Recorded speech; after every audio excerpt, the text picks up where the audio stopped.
அவருடைய சத்தத்தினால் உண்டாகிற அதிர்ச்சியையும் அவர் வாயிலிருந்து புறப்படுகிற முழக்கத்தையும் கவனமாய் கேளுங்கள்.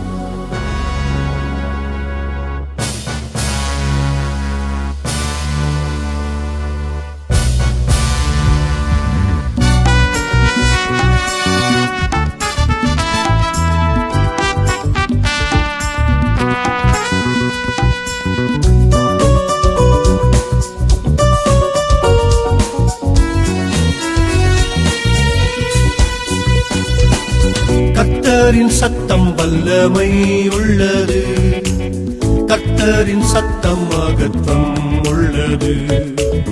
திரண்ட தண்ணீர் மேல் ஜலப்பிரவாகம் மேல் தற்பரன் முழங்குகிறார். அல்லேலூயா. கர்த்தரின் சத்தம் வல்லமை உள்ளது, கர்த்தரின் சத்தம் மகத்துவம் உள்ளது.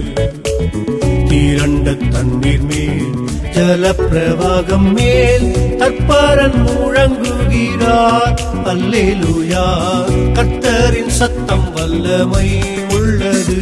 ஏதோரு மரங்களையும் லீபனோனின் மரங்களையும் கர்த்தரின் வலிய சத்தம் கோரமாக முறிக்கின்றது. சேனை அதிபன் தமது முன்னிலை ஜெய வீரனாக செல்கிறார். சேனை அதிபன் தமது முன்னிலை ஜெய வீரனாக செல்கிறார். கர்த்தரின் சத்தம் வல்லமை உள்ளது, கர்த்தரின் சத்தம் மகத்துவம் உள்ளது. திரண்ட தண்ணீர் மேல் ஜலப்பிரவாகம் மேல் தற்பரன் முழங்குகிறார். அல்லேலூயா. கர்த்தரின் சத்தம் வல்லமை உள்ளது. என் ஜனங்களே, எனக்கு செவி கொடுங்கள். என் ஜாதியாரே, என் வாக்கை கவனியுங்கள். வேதம் என்னிலிருந்து வெளிப்படும். என் பிரமாணத்தை ஜனங்களின் வெளிச்சமாக ஸ்தாபிப்பேன். அக்கினி ஜுவாலைகளை அவர் சத்தம் விளக்கின்றது.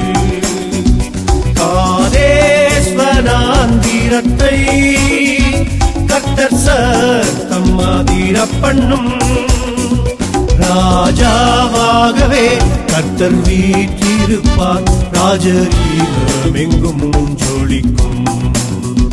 ராஜாவாகவே கர்த்தர் வீற்றிருப்பார்.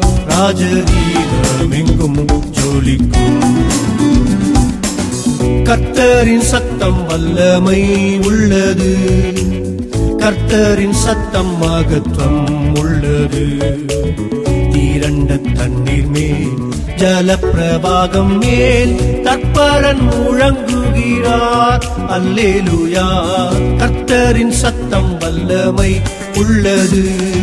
அவர் சத்தமாய் முழங்கி தமது மகத்துவத்தின் சத்தத்தை குமர பண்ணுகிறார்.